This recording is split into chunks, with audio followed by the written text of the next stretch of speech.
सभी शिव भक्तों का हमारे इस भक्ति चैनल में हार्दिक स्वागत है।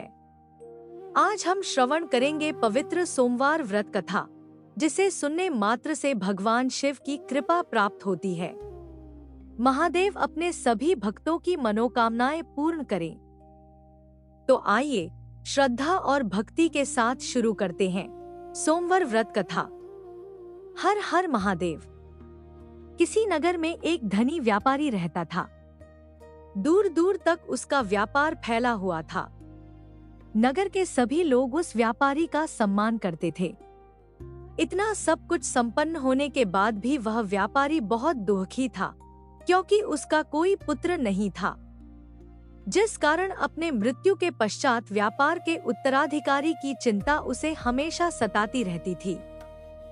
पुत्र प्राप्ति की इच्छा से व्यापारी प्रत्येक सोमवार भगवान शिव की व्रत पूजा किया करता था और शाम के समय शिव मंदिर में जाकर शिवजी के सामने घी का दीपक जलाया करता था।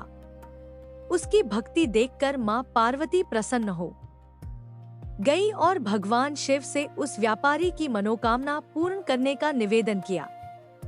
भगवान शिव बोले, इस संसार में सबको उसके कर्म के अनुसार फल की प्राप्ति होती है। जो प्राणी जैसा कर्म करते हैं, उन्हें वैसा ही फल प्राप्त होता है। शिवजी द्वारा समझाने के बावजूद मां पार्वती नहीं मानी और उस व्यापारी की मनोकामना पूर्ति हेतु वे शिवजी से बार बार अनुरोध करती रही। अंततः माता के आग्रह को देखकर भगवान भोलेनाथ को उस व्यापारी को पुत्र प्राप्ति का वरदान देना पड़ा।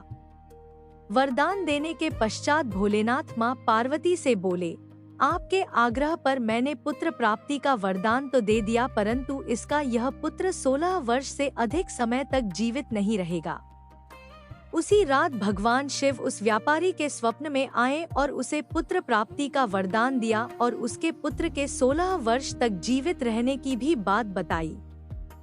भगवान के वरदान से व्यापारी को खुशी तो हुई, लेकिन पुत्र की अल्पायु की चिंता ने उस खुशी को नष्ट कर दिया। व्यापारी पहले की तरह सोमवार के दिन भगवान शिव का विधिवत व्रत करता रहा। कुछ महीनों के बाद उसके घर एक अति सुंदर बालक ने जन्म लिया और घर में खुशियां ही खुशियां भर गई। बहुत धूमधाम से पुत्र जन्म का समारोह मनाया गया, परंतु व्यापारी को पुत्र जन्म की अधिक खुशी नहीं हुई, क्योंकि उसे पुत्र की अल्पायु के रहस्य का पता था। जब पुत्र 12 वर्ष का हुआ तो व्यापारी ने उसे उसके मामा के साथ पढ़ने के लिए वाराणसी भेज दिया। लड़का अपने मामा के साथ शिक्षा प्राप्ति हेतु चल दिया। रास्ते में जहाँ भी मामा भांजे विश्राम हेतु रुकते, वहीं यज्ञ करते और ब्राह्मणों को भोजन कराते। लंबी यात्रा के बाद मामा भांजे एक नगर में पहुँचे। उस दिन नगर के राजा की कन्या का विवाह था, जिस कारण पूरे नगर को सजाया गया था। निश्चित समय पर बारात आ गई, लेकिन वर का पिता अपने बेटे के एक आंख से काने होने के कारण बहुत चिंतित था। उसे भय था कि इस बात का पता चलने पर कहीं राजा विवाह से इनकार न कर दे, इससे उसकी बदनामी भी होगी। जब वर के पिता ने व्यापारी के पुत्र को देखा तो उसके मस्तिष्क में एक विचार आया। उसने सोचा, क्यों न इस लड़के को दूल्हा बनाकर राजकुमारी से विवाह करा दूं। विवाह के बाद इसको धन देकर विदा कर दूंगा और राजकुमारी को अपने नगर ले जाऊंगा। वर के पिता ने लड़के के मामा से इस संबंध में बात की। मामा ने धन मिलने के लालच में वर के पिता की बात स्वीकार कर ली। लड़के को दूल्हे का वस्त्र पहनाकर राजकुमारी से विवाह कर दिया गया। राजा ने बहुत सारा धन देकर राजकुमारी को विदा किया। शादी के बाद लड़का जब राजकुमारी से साथ लौट रहा था तो वह सच नहीं छिपा सका और उसने राजकुमारी के ओढ़नी पर लिख दिया, राजकुमारी, तुम्हारा विवाह मेरे साथ हुआ था। मैं तो वाराणसी पढ़ने के लिए जा रहा हूँ और अब तुम्हें जिस नवयुवक की पत्नी बनना पड़ेगा वह कान्हा है। जब राजकुमारी ने अपनी ओढ़नी पर लिखा हुआ पढ़ा तो उसने कान्हे लड़के के साथ जाने से इनकार कर दिया। राजा को जब ये सब बातें पता लगी तो उसने राजकुमारी को महल में ही रख लिया। उधर लड़का अपने मामा के साथ वाराणसी पहुंच गया और गुरुकुल में पढ़ना शुरू कर दिया। जब उसकी आयु 16 वर्ष की हुई तो उसने यज्ञ किया। यज्ञ के समाप्ति पर ब्राह्मणों को भोजन कराया और खूब अन्न वस्त्र दान किए। रात को वह अपने शयन कक्ष में सो गया। शिव के वरदान के अनुसार शयनावस्था में ही उसके प्राण पखेरु उड़ गए। सूर्योदय पर मामा मृत भांजे को देखकर रोने पीटने लगा। आसपास के लोग भी एकत्र होकर दुख प्रकट करने लगे। लड़के के मामा के रोने विलाप करने के स्वर समीप से गुजरते हुए भगवान शिव और माता पार्वती जी ने भी सुने। माता पार्वती ने भगवान से कहा, प्राणनाथ, मुझे इसके रोने के स्वर सहन नहीं हो रहे। आप इस व्यक्ति के कष्ट को अवश्य दूर करें।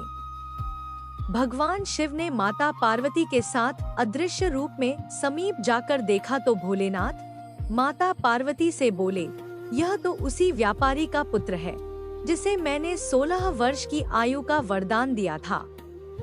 इसकी आयु पूरी हो गई है। माँ पार्वती ने फिर भगवान शिव से निवेदन कर उस बालक को जीवन देने का आग्रह किया। माता पार्वती के आग्रह पर भगवान शिव ने उस लड़के को जीवित होने का वरदान दिया और कुछ ही पल में वह जीवित होकर उठ बैठा। शिक्षा समाप्त करके लड़का मामा के साथ अपने नगर की ओर चल दिया। दोनों चलते हुए उसी नगर में पहुँचे जहाँ उसका विवाह हुआ था। उस नगर में भी यज्ञ का आयोजन किया। समीप से गुजरते हुए नगर के राजा ने यज्ञ का आयोजन देखा और उसने तुरंत ही लड़के और उसके मामा को पहचान लिया। यज्ञ के समाप्त होने पर राजा मामा और लड़के को महल में ले गया और कुछ दिन उन्हें महल में रखकर बहुत सा धन, वस्त्र आदि देकर राजकुमारी के साथ विदा कर दिया। इधर भूखे प्यासे रहकर व्यापारी और उसकी पत्नी बेटे की प्रतीक्षा कर रहे थे। उन्होंने प्रतिज्ञा कर रखी थी कि यदि उन्हें अपने बेटे की मृत्यु का समाचार मिला तो दोनों अपने प्राण त्याग देंगे, परंतु जैसे ही उसने बेटे के जीवित वापस लौटने का समाचार सुना तो वह बहुत प्रसन्न हुआ। वह अपनी पत्नी और मित्रों के साथ नगर के द्वार पर पहुंचा। अपने बेटे के विवाह का समाचार सुनकर पुत्रवधू राजकुमारी को देखकर उसकी खुशी का ठिकाना न रहा। उसी रात भगवान शिव ने व्यापारी के स्वप्न में आकर कहा, हे श्रेष्ठी, मैंने तेरे सोमवार के व्रत करने और व्रत कथा सुनने से प्रसन्न होकर तेरे पुत्र को लंबी आयु प्रदान की है। पुत्र की लंबी आयु जानकर व्यापारी बहुत प्रसन्न हुआ। शिव भक्त होने तथा सोमवार का व्रत करने से व्यापारी की सभी मनोकामनाएं पूर्ण हुईं। इसी प्रकार जो भक्त सोमवार का विधिवत व्रत करते हैं और व्रत कथा सुनते हैं, उनकी सभी इच्छाएं पूरी होती हैं।